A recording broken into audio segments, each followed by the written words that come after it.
Hi everyone, this is Karen from the Historical Society of Montgomery County, PA.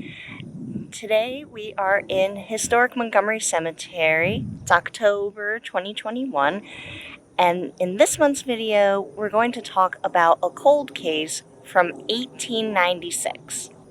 On September 27, 1896, a milkman by the name of Bert Bartholomew was on his way to work in Norristown when he came across a body laying across the train tracks just south of the Seven Stars Hotel. The body was taken to the local undertaker in Plymouth Meeting, and his name was Charles Lewis. The undertaker, while examining the body, noticed there were marks and bruises, a cut on her nose, as well as a thumb and fingerprint around her neck, giving evidence that she had been strangled. They believed that she had been murdered elsewhere and was placed on the trolley tracks in hopes that they could get away with the murder, but the trolley had already gone through prior to whoever did it placing her body on the trolley tracks. The woman was identified as a Norristown native, Jane Dott. She was an unmarried mother of 3, and she was quite poor and lived near the intersection of Green and Wood Streets in Norristown. A few times other people had tried to get her to go to the almshouse, and she refused to go. Jane had last been seen on Saturday afternoon, September 27th, 1896, near Shaw's Old Furnace in Norristown, near the mouth of the Stony Creek.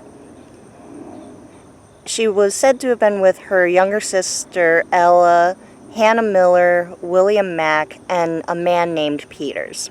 Ella was reportedly the one that had given Jane some baby clothes for her son, and those clothes had been found with Jane at the time of her death. Peters reportedly was engaged in a conversation with Jane when they were then met up by a man by the name of Erastus Jones of Conshohocken. Jane and Jones were then seen going down Lafayette Street, and shortly afterwards, Jones came back up the street with a severe cut on his forehead. An ambulance was then summoned, and they took him to Charity Hospital, where he received stitches and treatment for his wound. Jones claims that he was at Walnut and Lafayette Streets waiting for a train to pass when he was then struck in the head by a piece of wood that was sticking out from the train. When the police inspected this, however, it turns out that he had not been standing close enough to the tracks to actually have been hit by a passing train, so they believe that was when Jane had been attacked and then taken away by whoever eventually murdered her. The police brought Jones in for questioning, and he admitted he had been drinking at the time of the incident. Authorities believe that Jones was actually stabbed, and that was when Jane was also attacked and taken away. The police locked up Hannah Miller, Eileen Dotts, and they were considered to be witnesses in this case. Miller claimed that she never saw Jane again since they had met on Saturday. Eileen had reported that she had not seen her sister since 7:30 p.m. that evening as well.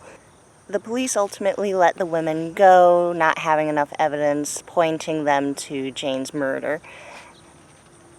They turned their attention to a group of Italian men as the potential perpetrators, as it had been said that a group of 4 Italian men were on a wagon that had passed by the trolley tracks after the body had been put there, but they didn't see the body, or they claimed they didn't see the body. Eventually, they again could not get enough evidence to say that these four men had anything to do with it either. On the first day of the coroner's inquest, 14 witnesses were called, including Jane's father and her two sisters. The autopsy officially ruled her death as a murder. They had found evidence of strangulation and a fractured skull. The problem with this case is there were several reports of witnesses seeing Jane at two very different places around the same time.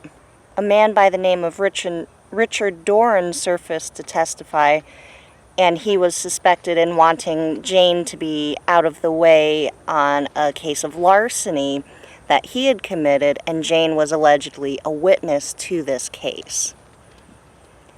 So he became the main subject of interest in Jane's murder. One of the witnesses, Thomas Shrunk, as well as Mrs. Zephyros, see Richard Doran with Jane Dotz at Green Street near Penn Street around 8:05 p.m. Saturday evening, the night she was murdered. However, Alice Lawrence reports having seen Jane around 8:30 p.m. near the Seven Stars Hotel, which was quite a ways away, and there wouldn't have been enough time for her to have gotten there that exact same night. To make matters even more confusing, Hannah Miller, Eileen Dotz, and William Mack testified that Jane was with them at Shaw's Furnace in Norristown at the exact same time. A young boy by the name of Eddie Johnson also states that he saw Jane pass through the Borough Market at 7:45 p.m.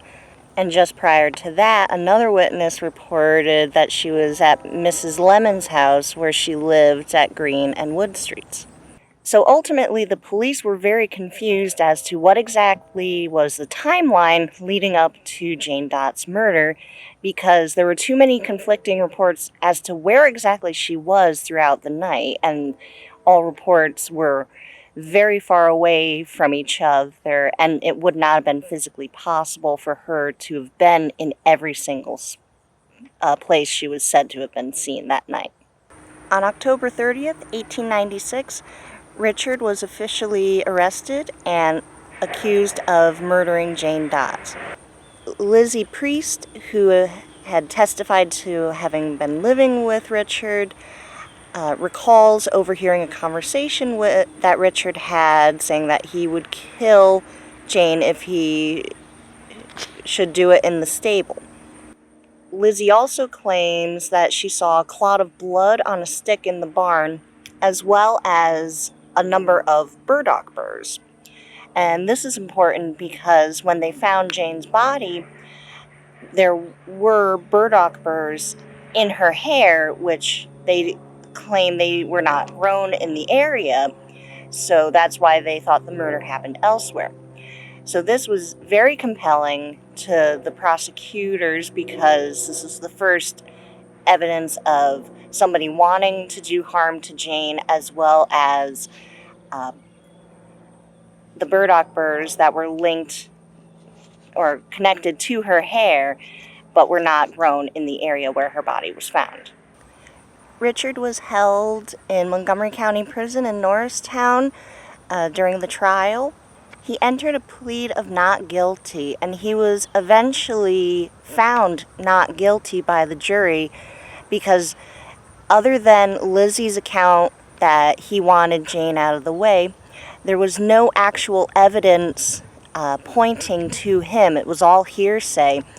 And with witnesses having Jane placed at too many different places throughout the area that night, they really weren't sure what the timeline was. In addition to that, they also never found a murder weapon. So again, Lizzie's claim that she saw a stick with a clot of blood in the barn at Richard's place was, again, no more than hearsay according to the jury because they never actually saw that weapon. So Richard was released, and what makes this case so interesting is shortly after he's released, we kind of lose track of him in the record. So he seems to have left town, and ultimately no one was ever formally charged for Jane's murder. Records indicate that Jane Dodds was buried here in Montgomery Cemetery.